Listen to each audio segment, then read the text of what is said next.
네. 홍준표 상승세의 경선룰 난타전 4회입니다. 국민의힘의 이번 주 최대 화두는 여당 지지자들을 경선 과정에서 덜어내는 이른바 역선택 논란입니다. 이제는 1, 2위 간의 신경전으로까지 번졌습니다.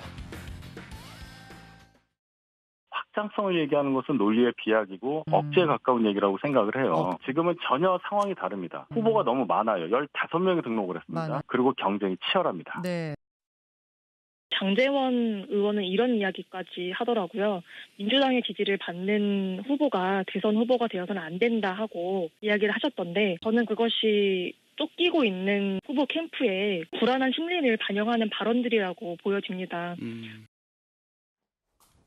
최근에 자주 인용되고 있는 질문의 여론조사 하나 보겠습니다. 소 국장님. 네. 민주당을 지지하는 이들의 대선 후보 적합도 홍준표 23, 유승민 15, 윤석열 5.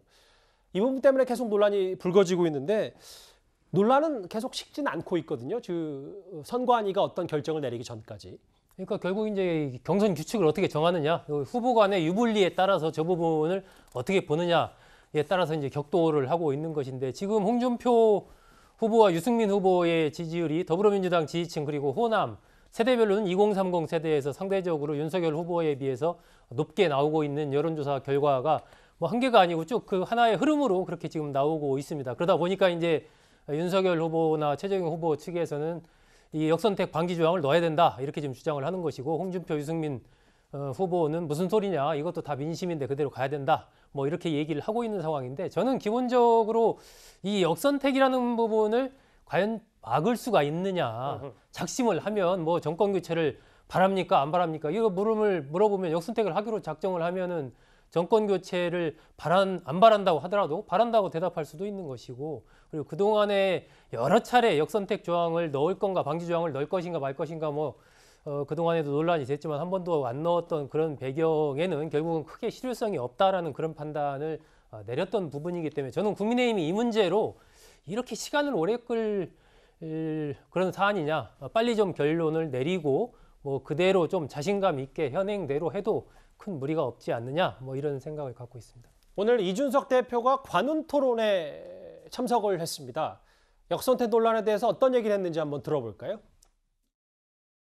정략적인 역선택이라면은 가장 양자 대결에서 약하게 나오는 후보에게 몰려가는 것이 역선택입니다. 그런데 제가 봤을 때는 홍준표 후보가 그런 카테고리에 들어가는 후보라고 보기도 어렵습니다. 제가 봤을 때 윤석열 후보의 가장 큰 강점은 지금 대중성이다. 일반적으로 정치인이 어디 가서 이렇게 손을 흔들었을 때 그 환호와 호응이 나오는 경우는 참 드물다. 저도 우리 당에서 많은 정치인분들을 뵀지만은 박근혜 대통령 정도, 오세훈 시장 정도 외에는 제가 봤을 때 그렇게 많이 보지 못했다. 이제 이준석 대표가 약간 이제 심판으로서 위치를 좀 잡은 겁니까? 구자영 차장? 네. 윤석열은 어르고 홍준표에 힘을 실어줬다. 그 말로 해석이 좀 되세요? 그러니까 이제 그렇게 받아들일 대목이 좀 있습니다. 왜냐하면 홍준표 그 후보에 대한 그 지지가 조직적인 역선택으로 보기 어렵다라고 이준석 대표는 이제 개인적으로 그렇게 판단한다고 얘기를 했거든요. 그런데 지금 윤석열 캠프라든지 아니면 국민의힘의 그 일부 이 지지자들의 경우에는 홍준표 의원에 대한 지지가 높아지는 것은 민주당 지지층들의 역선택 때문이다. 이렇게 지금 얘기를 하면서 경선 룰을 바꿀 것을 지금 요구를 하고 있거든요. 예. 그런데 당대표가 홍준표를 향한 지지는 조직적인 역선택이라고 보기 어렵다라고 일정 정도 선을 그었기 때문에 아마 이제 홍준표 대표 입장에서는 이준석 대표의 이 말이 상당히 좀 자신을 응원하는 것으로 이제 해석할 여지가 있기 때문에 역선택 논란이 새로운 국면으로 갈 수 있는 상황이 아닌가 하는 생각이 듭니다. 예. 우선은 국민의힘에서 토론회가 전혀 이루어지지 않았습니다. 예. 그러면 어떤 후보가 강점이 있는지 만약에 토론회가 이루어졌다면 그 토론회를 보면서 강한 후보를 우리가 좀 배제하는 민주당에서 배제하는 것을 계산을 할 수는 있겠으나 그런 상황이 전혀 아니라는 것. 그런데 왜 홍준표 후보가 왜 지지율은 좀 높게 나왔느냐.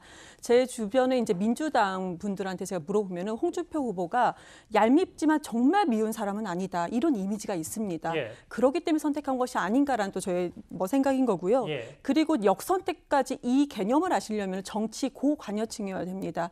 그런데요, 정치 고관여층은 지금 민주당 경선에 많이 집중되어 있기 때문에 역선택을 하기 위해서는 날짜도 확인해야 되고, 그리고 이게 또 집단을 또 모아야 됩니다. 이럴 때 신경 쓸 지금 시간이 없습니다. 예. 민주당 경선에 지금 신경 써야 되는 것이고요. 그리고 나머지는 정치의 이제 저관여층인데, 그런 분들이 역선택까지 고민할 수 있을까? 지금 삶에서 생활이 하루하루가 어려운데 역선택까지 고민할 수 있을까라는 의문이 드는 것이고요.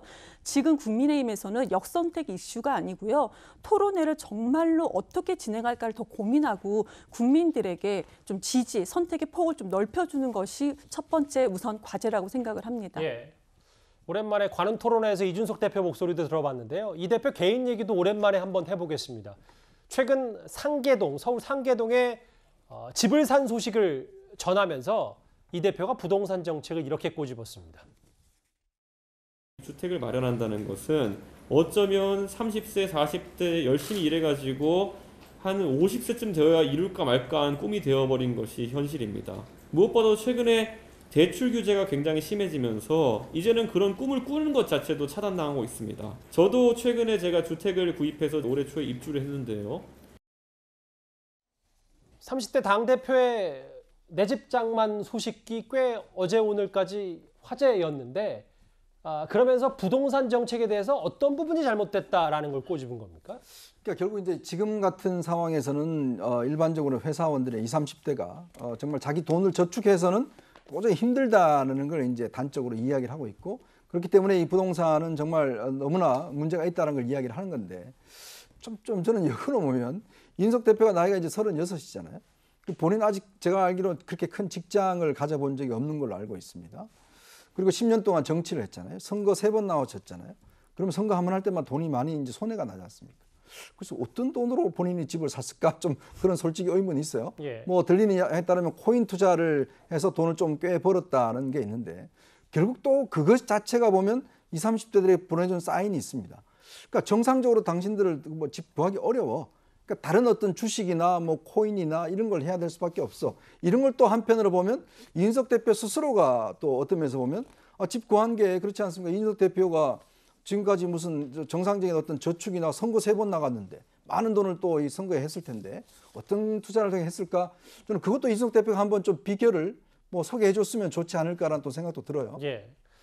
저희가 이준석 대표 꽤 오랜만에 조명을 해봅니다.